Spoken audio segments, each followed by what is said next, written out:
Welcome back. नमस्कार, मैं Prince. आप सभी को एक बार फिर से हमारे channel learn English with SKP में स्वागत है। माय डियर, आज की इस क्लास में हम क्लास 12th के 100 मार्क्स अंग्रेजी के प्रोज सेक्शन का एक important chapter how free is the press की समरी को पढ़ेंगे। जैसा कि आप स्क्रीन पर देख रहे हैं, प्रेस को कितना स्वतंत्र होना चाहिए, how free is the press, जिसके लेखक डोरेथी एल सेयर्स हैं। तो आइए शुरू करते हैं एक wonderful chapter how free is the press. शुरू करने से पहले अगर आप हमारे चैनल पर नए हैं और अभी तक चैनल को सब्सक्राइब नहीं किए हैं तो चैनल को सब्सक्राइब कर ले, प्लस में बेल आइकन को भी प्रेस कर दे क्योंकि हमारा नोटिफिकेशन आपको सबसे पहले प्राप्त हो। माय डियर, सबसे पहले लेखक का परिचय जान लेते हैं। लेखक के बारे में कुछ जो ऑब्जेक्टिव बनते हैं उसको हम देख लेते हैं। तो माय डियर, ये डोरेथी एल सेयर्स हैं। इनका जन्म 1893 को हुआ और मृत्यु 1957 को हुआ। ये क्राइम रिपोर्टर रही, क्राइम राइटर रही, क्राइम के बारे में लिखने वाली कवित्री भी रही, है ना। ज़्यादातर इनकी पहचान और ख्याति बनी तो मिस्ट्री को लेकर, मिस्ट्रियस सीरीज लिखने को लेकर, जो नोवेल और शॉर्ट स्टोरी पर इन्होंने लिखा, उपन्यास और छोटे छोटे कहानियों में जो इन्होंने मिस्ट्री को पिरोया, उसको लेकर ये काफ़ी फेमस रही। इनके कुछ फेमस वर्क को देखें तो क्लाउड ऑफ विटनेस हैं, अननेचुरल डेथ हैं, नाइन टेलर हैं, गॉडी नाइट हैं। आइए शुरू करते हैं summary. My dear, how free is the press was written by Dorothy L Sayers. How free is the press जो है वो लिखा गया है डोरेथी एल सेयर्स के द्वारा। She was born in 1893। इनका जन्म 1893 में हुआ, इंग्लैंड में। She was one of the first women to graduate from Oxford University. ये ऑक्सफोर्ड यूनिवर्सिटी से ग्रेजुएशन करने वाली, ग्रेजुएट होने वाली पहली महिला रही, जो इनके बारे में बहुत बड़ी उपलब्धि हैं।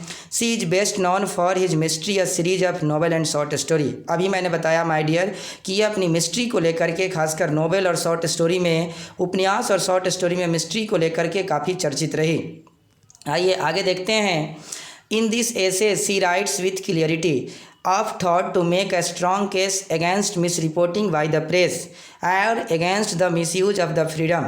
माय डियर, इस निबंध के माध्यम से वो लिखती हैं, है ना, पूरे स्पष्टता के साथ बताती हैं कि एक स्ट्रॉन्ग केस बननी चाहिए, एक मजबूत, है ना, केस होनी चाहिए। किसके खिलाफ? तो मिस रिपोर्टिंग के खिलाफ, है ना, बाय द प्रेस, प्रेस के द्वारा, और against the misuse of the freedom of the press, और प्रेस की जो आज़ादी मिली है, प्रेस को जो फ्रीडम मिला हुआ है, जिसका प्रेस वाले लोग मिसयूज करते हैं, मीडिया वाले लोग जो मिसयूज करते हैं, उसके खिलाफ एक स्ट्रॉन्ग केस बननी चाहिए, है ना।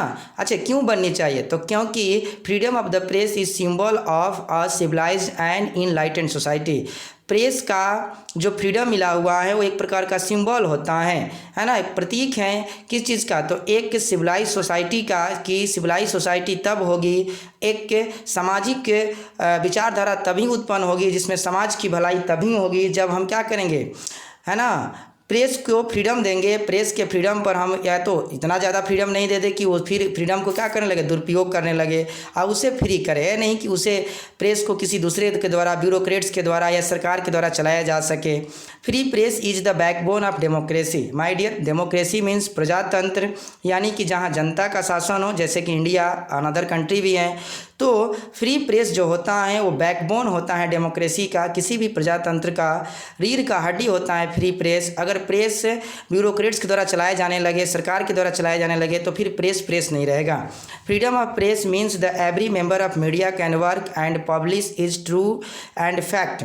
प्रेस की आज़ादी का मतलब क्या है? तो डोरेथी एल सेयर्स बताती हैं कि every member of media, media का प्रत्येक सदस्य जो हैं वो अपनी कामों को सच्चाई के साथ कर सके और फैक्ट को दिखा सके, मिस रिपोर्टिंग नहीं करे, गलत न्यूज को नहीं दिखाए, बातों को तरोड़ मरोड़ के पेश नहीं करे। आइए आगे देखते हैं my dear. According to sayers, शेयर के अनुसार without a free press we can not imagine a free people, यानी कि फ्री प्रेस के बिना हम एक फ्री पीपुल की कल्पना नहीं कर सकते हैं, जहां लोग स्वतंत्र हो जाए उसकी कल्पना नहीं कर सकते। इसलिए प्रेस को फ्री होना बहुत ज़रूरी है। She pointed out that freedom of press is important feature of a democratic society. My dear, वो बताती हैं कि एक प्रजातांत्रिक समाज में प्रेस का फ्री होना, है ना, प्रेस को फ्रीडम मिलना एक इम्पोर्टेंट इंपॉर्टेंट फीचर है, एक महत्वपूर्ण फीचर है। आई होप आपको समरी समझ में आ रही है। वीडियो को पॉज करके लिख ले। And the press is restricted in the time of war. My dear, वो बताती हैं कि प्रेस को बैन भी करनी चाहिए, रेस्ट्रिक्ट भी करनी चाहिए। कब? युद्ध के समय, ताकि वो युद्ध में होने वाले या युद्ध में जो सेना के प्लान हैं उसको नहीं बता सके, या युद्ध में जो कुछ भी होने वाला है उसको पब्लिश नहीं कर सके, है ना, कहाँ गोला बारूद रखा हुआ है उसको नहीं दिखा सके, उसके बारे में नहीं लोगों को बता सके। तो टाइम ऑफ वार के समय प्रेस को रेस्ट्रिक्ट करनी चाहिए। आगे लिखती हैं कि a free press can attack government policy and can expose corruption. My dear, कि फ्री प्रेस जो होती है वो अटैक कर सकता है गवर्नमेंट की पॉलिसी पर, यानी कि गवर्नमेंट जो नीति बनाती हैं उस पर अटैक कर सकता है ना, और करप्शन को एक्सपोज कर सकता है। माय डियर, आई होप आप सुनते होंगे कि इंडिया में कितना करप्शन है।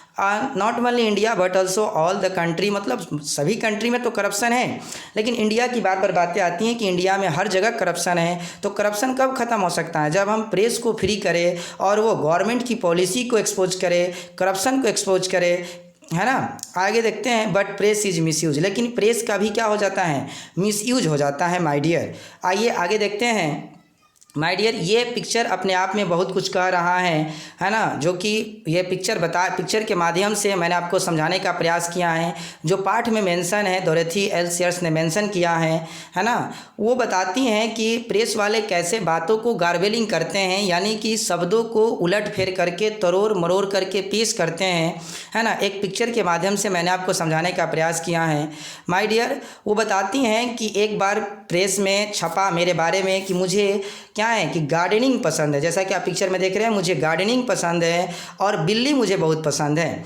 लेकिन माय डियर, वो बताती हैं कि मुझे कभी भी गार्डनिंग पसंद नहीं है, बल्कि मुझे तो लिखना पसंद है ना। आई एम ए राइटर, वो राइटर बताती है अपने आप को, लेकिन प्रेस वालों ने बिना उनकी मर्जी खिलाफ छाप दिया कि क्या है, डोरोथी एल सीयर्स को गार्डनिंग पसंद है, वो बहुत अच्छा गार्डनिंग करती हैं। और रही बात बिल्ली की, तो माय डियर, वो बताती हैं कि बिल्ली हमारे घर पर केवल चूहों को पकड़ने के लिए थी, वो मुझे तो पसंद नहीं थी, बस चूहे को पकड़ने के लिए मैंने बिल्ली को रखा था। जबकि प्रेस वालों ने बता दिया कि डोरोथी एल सीयर्स को बिल्ली बेहद पसंद है ना। तो ऐसे प्रेस वाले क्या करते हैं? गार्बेलिंग करते हैं, बातों को उलट करके, शब्दों को उलट फेर करके बताते हैं। एक और इनकी इंसिडेंट को इन्होंने जिक्र किया है और बताया है कि आपको पाठ में मिलेगा। आई होप समरी में तो सारी बातें हम नहीं बता सकते हैं। वो लिखती हैं कि एक बार मेरे घर पे चोरी हो गई, फ्लैट में मेरी चोरी हो गई और पेपर में लिखा गया अगले दिन कि डोरोथी एल सीयर्स के फ्लैट में चोरी हुई और डोरोथी एल सीयर्स ने चोरों को भगा दिया, मार करके उसे भगा दिया। जबकि जब चोरी हुई थी मेरे फ्लैट में तो मैं ऑक्सफोर्ड गई हुई थी। तो ऐसी बातें मीडिया वाले क्या करते हैं? गलत रिपोर्टिंग करते हैं, कुछ भी छाप देते हैं बिना समझे बिना सोचे, और उस आदमी के प्रति लोगों के मन में कुछ और बातें डाल देते हैं। एक और बात का उन्होंने जिक्र किया है कि एक बार उनसे किसी ने पूछा, मीडिया वाले ने पूछा कि आप आगे फ्यूचर में क्या करना चाहती हैं? तो डोरोथी एल सीयर्स ने बताया कि अब हम प्ले लिखेंगे, यानी कि नाटक लिखना चाहते हैं।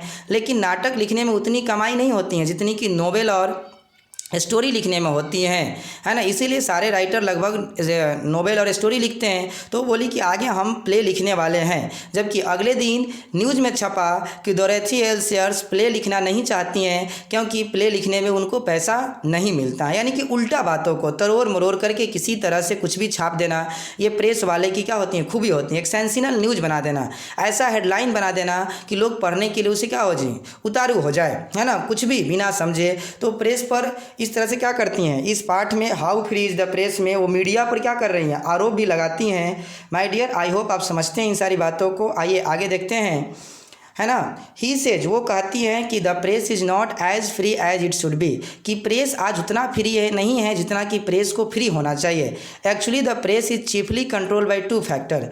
बताती हैं कि दरअसल प्रेस जो है वो दो लोगों के द्वारा कंट्रोल किया जाता है, मुख्य रूप से टू फैक्टर हैं, the advertiser and the owner of the press. एक जो एडवर्टाइजर हैं, यानी कि जो एडवर्टाइजमेंट देते हैं चाय से लेकर के टूथपेस्ट तक, है ना, और एक जो प्रेस के ऑनर है। मान लेते हैं कि ऑनर लोग जो हैं वो उसका कोई अच्छा व्यक्ति से क्या है, ऑनर है, उसे किसी से उतनी नफरत है या जलन है तो उसके बारे में गलत ही छापना शुरू कर देगा। या किसी से उसे बहुत अच्छा जान पहचान है, उसे अपना मानता है, तो क्या करता है, उसकी इतनी बड़ाई दिखाना शुरू करता है कि आदमी के मन मस्तिष्क में, यानी कि आम जनता जो प्रेस को देखता है पढ़ता है, उसके मन मस्तिष्क में उसके प्रति अच्छाई ही भर देता है। तो यही बताती हैं। और एडवर्टाइजमेंट के खिलाफ तो कोई जाता ही नहीं है ना। देखिए आगे लिखा हुआ है no newspaper dare to go against them. कोई भी न्यूज़ पेपर या कोई भी मीडिया वाले साहस नहीं कर पाते हैं इन दोनों के खिलाफ जाने के लिए। कौन दोनों? तो एक एडवर्टाइज़र लोग हैं जो एडवर्टाइजमेंट देते हैं मीडिया को, है ना, और एक जो प्रेस के मालिक हैं। Sometimes a press does not express the public opinion and it miss reporting. और इस तरह से क्या होता है कि प्रेस जो होते हैं वो पब्लिक ओपिनियन को एक्सप्रेस नहीं कर पाते हैं, व्यक्त नहीं कर पाते हैं, आम आदमी की बातों को नहीं रख पाते हैं और इस तरह से मिस रिपोर्टिंग होती हैं। एट लास्ट माय डियर, अब ख़त्म है। एट लास्ट सी सेज, वो कहती हैं that the danger of freedom, है ना, of the press does not come from the government, है ना, यानी कि danger of the freedom of the press, यानी कि प्रेस की स्वतंत्रता का जो खतरा है वो गवर्नमेंट से नहीं आती हैं, है ना, it come from with in the press, वो प्रेस से ही है ना। प्रेस के लोगों को स्वतंत्र कर देना चाहिए। प्रेस के लोग अगर सच को दिखाना शुरू करें, सच वाले तथ्यों को दिखाना शुरू करें, मिस रिपोर्टिंग नहीं करें, तो हम एक फ्री सोसाइटी की कल्पना कर सकते हैं। माय डियर, बहुत ही वंडरफुल समरी है, वंडरफुल चैप्टर है प्रेस के बारे में, मीडिया के बारे में। आई होप आपको वीडियो अच्छी लगी है। अच्छा लगा हो तो लाइक करना ना भूले, दोस्तों में शेयर करें ताकि अधिक से अधिक लोग पढ़ सके और इसको लिख सके। Thanks for watching.